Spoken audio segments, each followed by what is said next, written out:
and buddhi nashat pranashyati. This phrase is something that all of us must remember.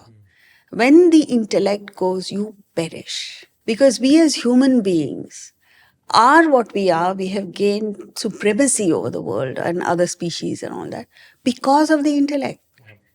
At least animals have brute force. Every animal has brute force. We don't even have that. But why have we gained supremacy? Because of the intellect. And how much of the intellect do we use even normally? Very little. And if that little also goes completely, you perish. So this is what we've seen in drug addicts, in alcoholics, in gamblers, or anything. It could be even eating. Yeah. I've seen people who've just killed themselves eating. Yeah. So intellect is the most important asset that we have within us. And if we don't develop it and don't use it, we are going to get destroyed.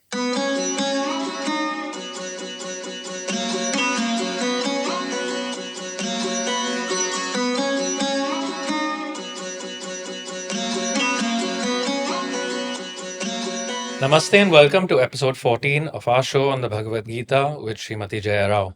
I'm your host Ajay and also Jayaji's son. Jayaji, one of the interesting things in Indian culture is that we worship the cow. And I was just thinking, of all the animals in the universe, why is it that in Indian culture we worship the cow? I mean, there must be, what is the spiritual significance of this? Yes. Before we go to the spiritual, the societal significance is that India has always been an agricultural country, and the bull and the cow were central to agriculture. So therefore we worship. But as you said, the philosophical aspect is that the cow and the bull represent the principle of minimum taking, maximum giving. So what does the cow give? Cow gives wholesome milk. That is a universal food that can be consumed by the sick, the healthy, the young, the infancy, right up to old age. And what does it take in return? Dry grass and water. So the minimum it takes and gives maximum. So this principle is something that we worship. And therefore we worship the cow because it seems the cow and bull seem to epitomize this principle. And it's a very powerful principle that we need to look at, because when the law is that when you give, you gain. Grab, you lose. This is a law. So you take it across the world. You take any giver, he profits in the end, materially. Secondly, all givers are happy. And all takers are unhappy. Again, this is a law. Then the third aspect is the most important aspect, is that when you give, you're thinking of something, someone other than yourself. Right. And so your desires get neglected and they fall. So you give preference to others' well-being over your own interests, selfish interests. So this is the principle. In a sense, it's something we see in science as well, right?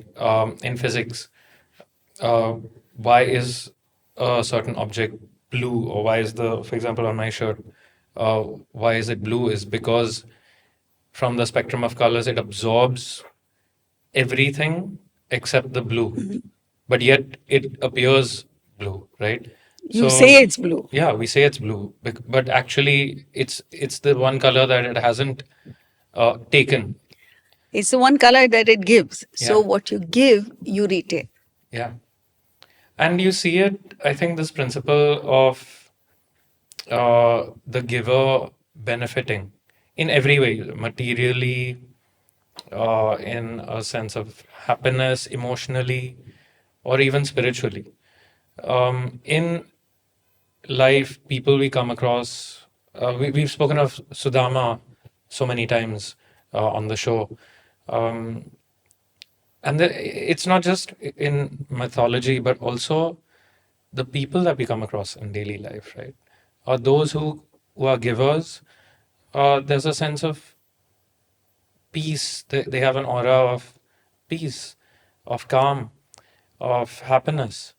And while materially sometimes they may not be as prosperous as some others, but on the other hand, when you look at some people who are really prosperous, I'm not saying that this is always the case, but I'm saying there are situations where these people have, there's nothing that they are wanting for, but yet they are unhappy. Um, and that's where, the principle of this giving that the cow represents and the bull represent, I think, really mean a lot, right?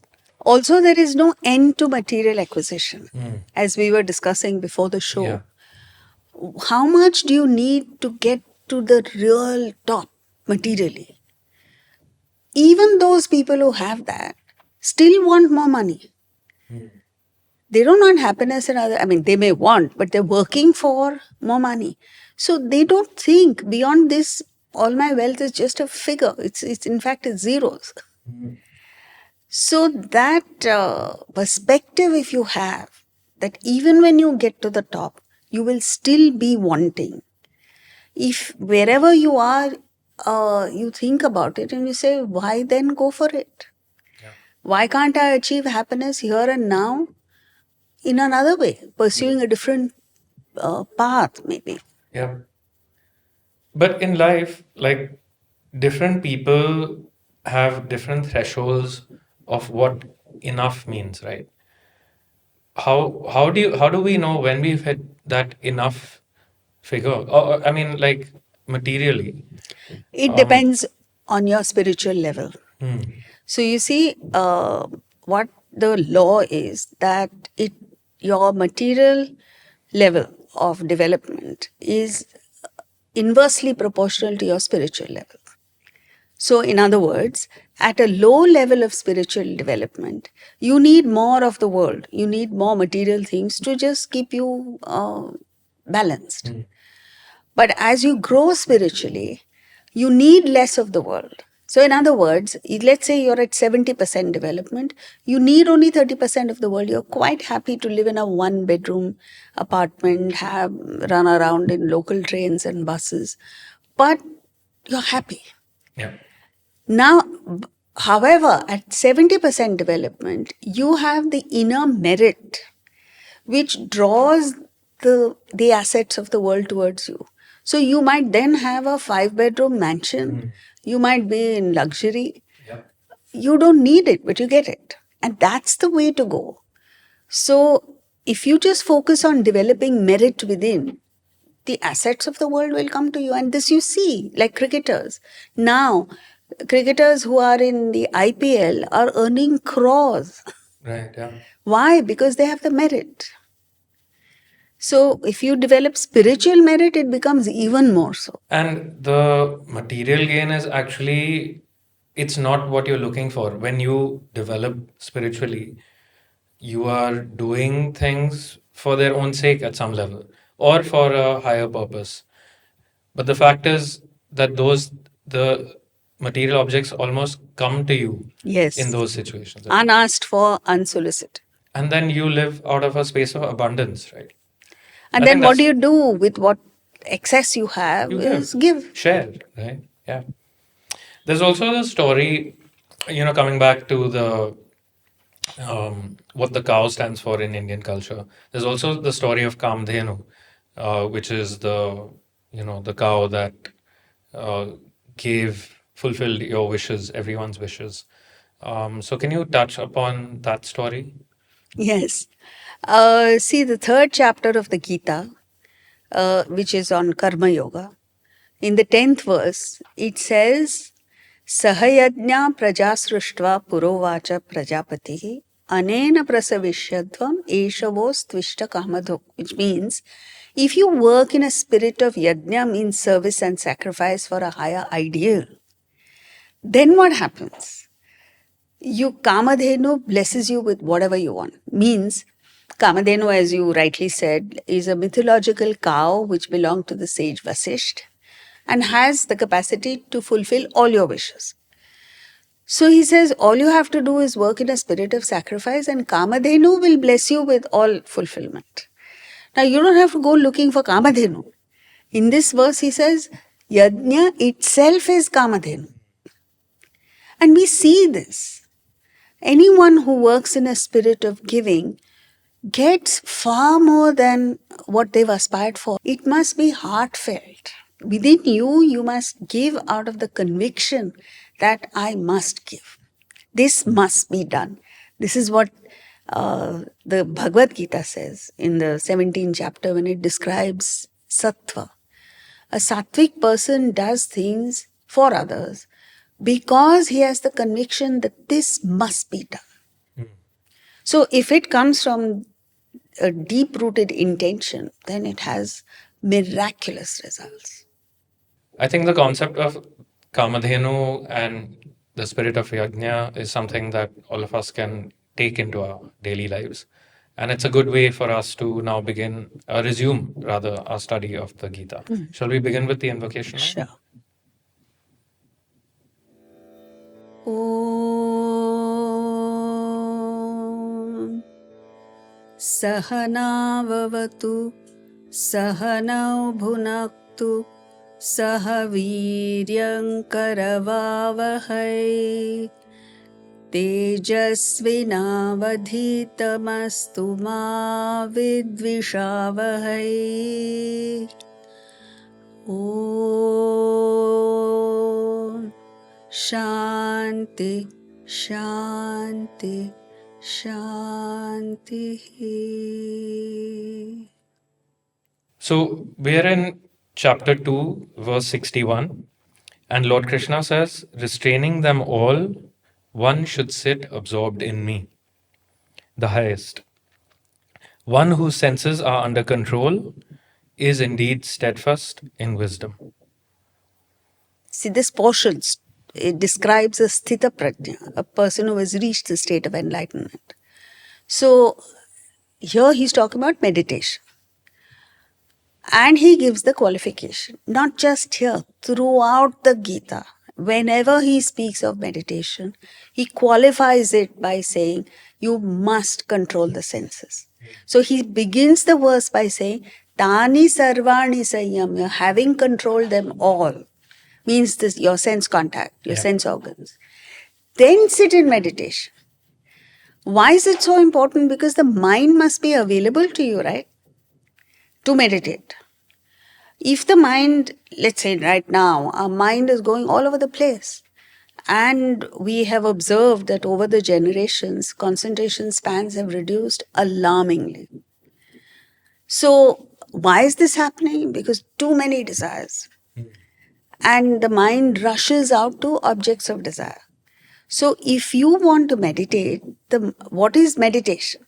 The mind focusing on one thought to the exclusion of all other thoughts, under the supervision of the intellect. So, if the mind is not available to you, what are you going to meditate on?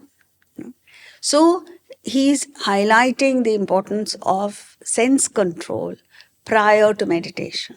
And this is something that people in the world today are completely leaving out because it is very difficult to control the senses and the mind. It is easy to sit there and repeat a mantra, at least in the short term. So he's cautioning us here. Also, verse 60 says, the stormy senses drag the mind of even a constantly striving wise person.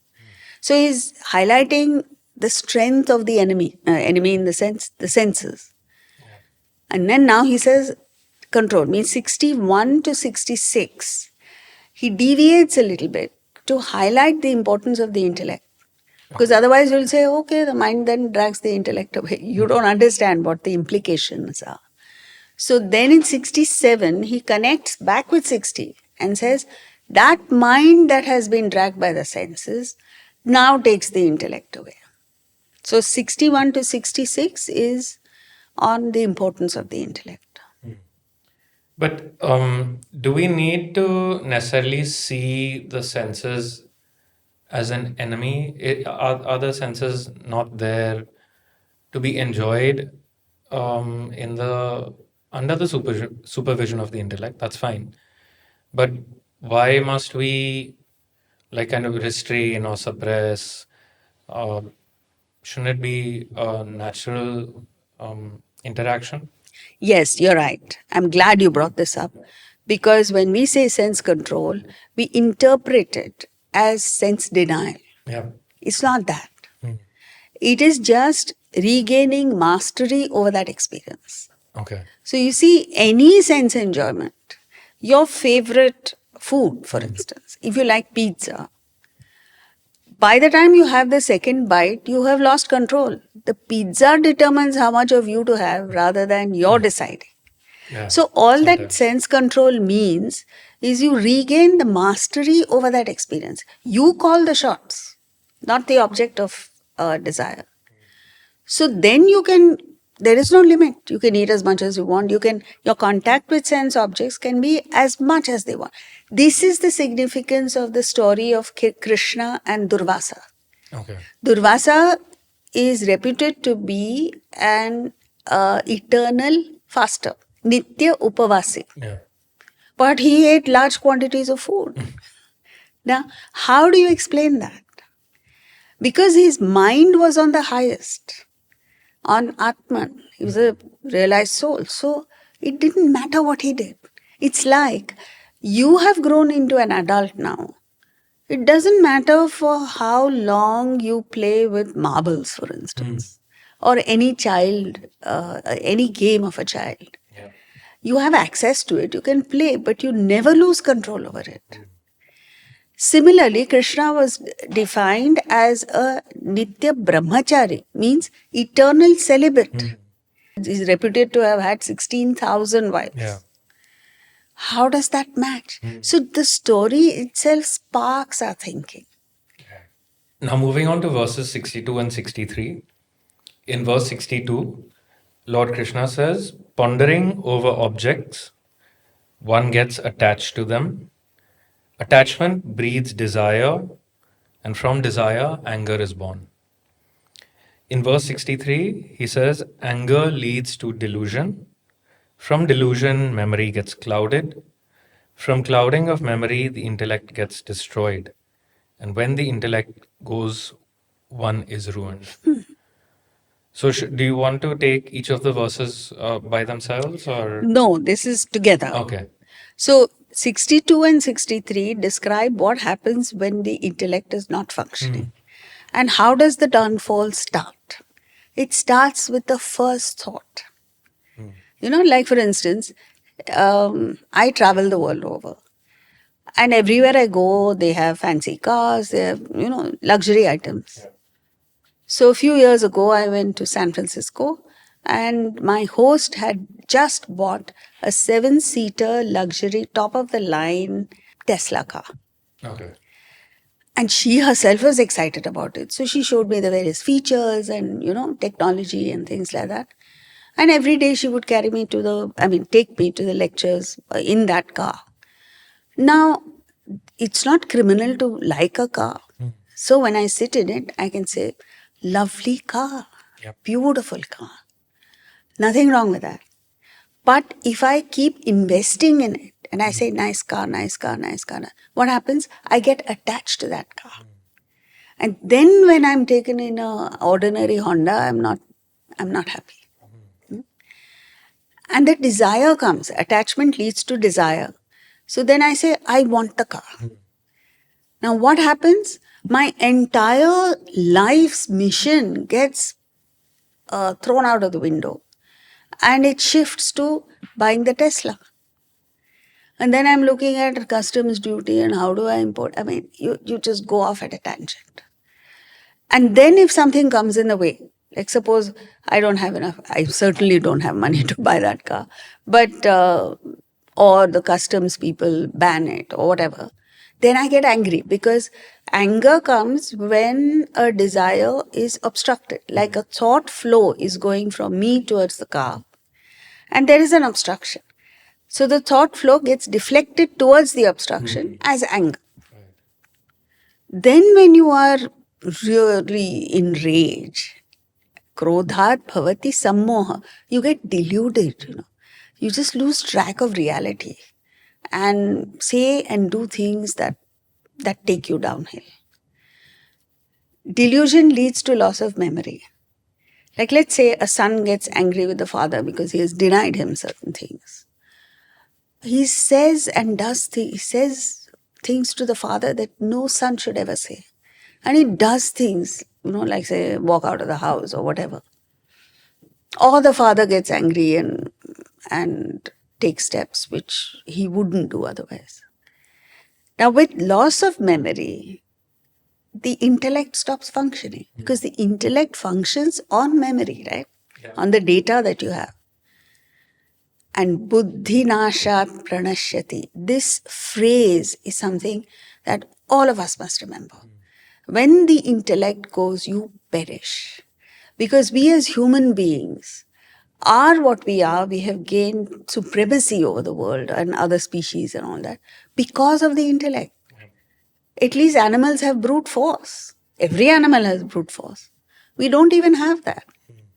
But why have we gained supremacy? Because of the intellect. And how much of the intellect do we use even normally? Very little. And if that little also goes completely, you perish. So this is what we've seen in drug addicts, in alcoholics, in gamblers, people who go down the thing and gambling or anything. It could be even eating. Yeah. I've seen people who've just killed themselves eating. Yep. So intellect is the most important asset that we have within us. And if we don't develop it and don't use it, we are going to get destroyed. It's very much like when we going to the gym, right? If you want to develop the muscles, you have to use them, you have to challenge them. The same principle applies to the intellect. Yes, absolutely. Same thing.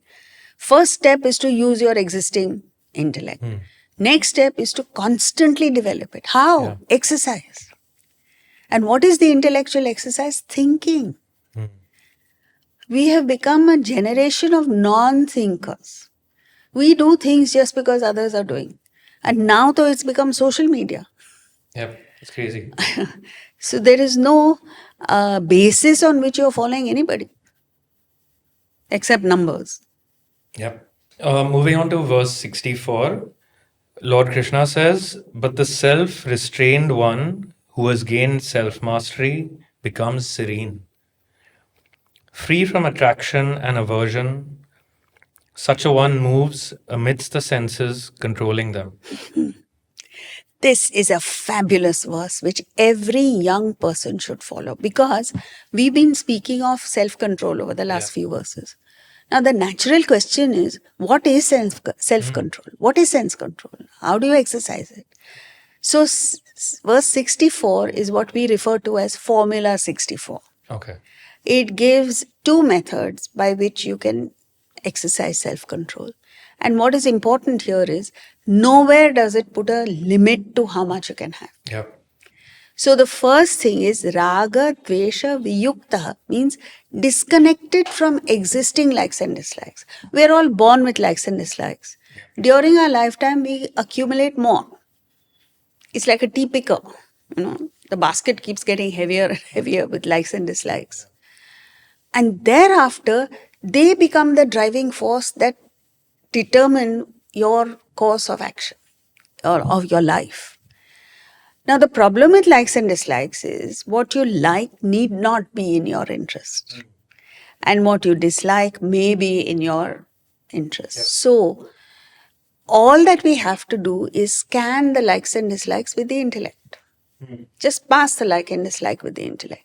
If the intellect says, by all means, go ahead and fulfill your desire, you go ahead without any guilt, enjoy that interaction, you're fulfilled.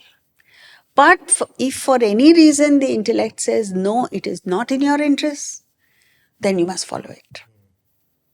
And that requires intellectual strength. It requires faith in your own higher judgment. However much you like it, if you have faith in your intellect, you will say, no, I'll keep away. And that temptation lasts only for a few seconds. So for those few seconds, all you have to do is follow the intellect. After that, it doesn't bother you. So that's one. The second is that you may not have a like or dislike for a particular thing, you don't even know what it is. Like, let's say you go to, a person goes to the United States for the first time and tastes Mexican food, goes to a Mexican restaurant and tastes it, and he loves it. So this is a fresh experience. You can enjoy it by all means, fully, completely. But after the experience, the mind keeps dwelling on the same thing. Then what happens? You create a fresh like in your system, and then you're stuck with it. So you come back to India, Mexican food is not available, you get frustrated. And then somehow or the other you want that object, whatever it is. That you should not do. So every experience must end with that experience. And then you move to the next experience. Now, this way, actually, your enjoyment enhances because in every experience, your mind is there 100%, so you enjoy it fully. Yeah. Whereas, if you from the United States, you go to Italy and you're faced with Italian food, if your mind is stuck to Mexican, you don't enjoy what the present experience offers. Yeah. So, if you look at both these, on the face of it, they seem to be prescribing sense control. But really, what they're doing is enhancing your enjoyment. Yeah. Especially when it comes to sense enjoyment, I think it's that the rush that you get in the first initial contact, right? Whatever it is, whether it's food or whatever the nature of the Movie. yeah, it's that instant kick that you get, Yes. and then it's all downhill after that.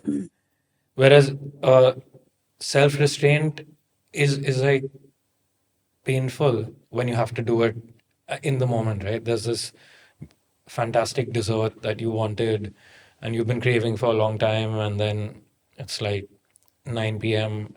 and it's you've had a rough day. It feels like I can let myself. I deserve this after the day I've had. But if you're able to get past that moment of weakness, and you go back to bed without having the dessert. I'm just giving you a very lay, everyday example. You actually feel good about it. Whereas with indulgence or sense contact, it's the reverse. You feel good in the moment and then you end up regretting. Why does it work that way? See, before we get to that, Yeah. you don't necessarily have to deny. Let's say you scan it with the intellect, and the intellect says, I am not diabetic, I'm not overweight, I am fit, and I do my exercises and everything. And this is a rare example, their rare experience where it's somebody's maybe landmark birthday or your own. I can afford to indulge. So that also happens. And then you eat it and you're free from guilt because the intellect has okayed it. Yeah. No, Yeah? but I'm not talking But about that yeah, situation right now. but coming back to what you said Yeah. is about the nature of life is that there is that instant pleasure that you get from sense contact. Yeah. And but it gives you sorrow in the end. If you unintelligently indulge in it, it gives you 100% sorrow in the end, and a lot of it. But pursuing even emotional delights or intellectual pleasures or spiritual does not give pleasure in the beginning. Yeah. So once you understand that which does not give you pleasure in the beginning gives you long lasting happiness. Like exercise. You wake up in the morning, even if you are a person who loves exercising, There are days when you don't feel like it for sure. and there is something in you that says, go back to sleep. Yeah. Oh, you just have to overcome those few seconds. Yep. And then you're fine. You're happy doing It's it. true. So, this is a law of life, which is enunciated in the 18th chapter, that which gives you instant pleasure is false happiness because it gives you pain in the end. Yeah. And true happiness is that which is painful in the beginning, but it gives you everlasting happiness. So one thing is in intellectual pursuit or in you using your intellect. One is that you need to try and use it to make better decisions, right? But the other thing is also being able to get over the mistakes or the bad decisions that you've made, because a lot of the time we end up dwelling on the bad decisions of the past, and then it debilitates us from making good decisions in the present, right? Yes. So I'll be like killing myself over some bad decision I've made in the past, and here I am again facing this, and then I actually make my intellect unavailable in the present because of that past regret or past experience. Yes, because see, all of us make bad decisions. Yeah, So you've made it in the past and you have to bear with it. You have to bear with the consequences. yeah. But it doesn't mean that you can't make amends. Now, in the present, if you use your intellect, there are certain choices that you can make to make good that bad decision or make the best of a bad decision. And Yeah. there is plenty that you can do. But if you're, like you said, if your intellect is not available and you're just dwelling in the past, Yeah. you're just allowing yourself to go downhill. Yeah. And I think spiritual pursuit, or I would say just everyday happiness, you need to have the ability to forgive yourself for the mistakes, because I feel like that, I mean, I don't know, but at least I feel it like sometimes we beat ourselves up so much over the past, um, and then you're not available in the present, right? I mean, and then we end up living in the past and say, oh no, I did this, I did that in the past. But that's the power of spirituality, because it gives you the reins to change direction, to make better decisions, so you're not resigned to something from the past. Yes, see, if you look at a bad decision you've made and ask yourself, why did I make it? Because I didn't have the knowledge. Yep. So I can make amends by gaining knowledge now. So it gives you that motivation to gain knowledge. Yeah. So, like there are certain things you just did not know at that time. And this is one of the reasons why we have got into this podcast, to be able to present the knowledge to younger people so that with the knowledge they will make better decisions, make better choices, and be happier. Yeah, and live better lives, right? I think that's the fundamental purpose of what we're doing here. Yes. So I think with that, we're coming towards the end of today's show. Are there some key takeaways that you'd like to leave our listeners with? Yes. Number one, the power of giving. That when you give, you benefit materially, you are a happier person, and you evolve spiritually. So, in fact, not having the attitude of giving is actually not an option in life. Then we looked at what sense control is. Uh, it is not sense denial. It is not leading a life of frustration. It is just regaining mastery over the experience. And then we looked at Formula 64, which actually spells out how you can practice sense control in a very practical way. And with all these verses, what we learn is he is actually speaking of a man of enlightenment, a person who has reached that state of enlightenment. Yeah. But he presents it in a manner that is so doable for us. Yes. We can relate to it, we can understand it, we can live it. Yep. So, in Formula 64, what are the two aspects that you were talking about? Yeah, the first is existing likes and dislikes should not directly prompt you to action. Right. In other words, don't do something just because you like it. Yeah. Scan it through the intellect. Yeah. Second, we often meet with new experiences that we have never known before. Enjoy it by all means, but don't let the mind dwell on it. Then you create a fresh desire. Yeah. Well, that might take you off at a tangent. Yeah, I mean, I think a lot of interesting and inspiring lessons for us to, reflect over, act on, think about. Um, um, yeah, so shall we close the show with the invocation? Om Purnamada Purnamidam Purnat Purnamudachyate Purnasya Purnamadaya Purnamevavashishyate. Om Shanti Shanti Shanti. All right. Thank you so much for listening today. We hope you've enjoyed the show and you've taken some wisdom from it. If you'd like to support the show, please do get in touch with us. Your support will go a long way in helping us keep this podcast going and sharing this wisdom with the next generation. As always, if you have any questions or feedback, please do leave them in the comments, and we'd love to, address them as we go forward in the show. Have a great week ahead, and we'll see you soon.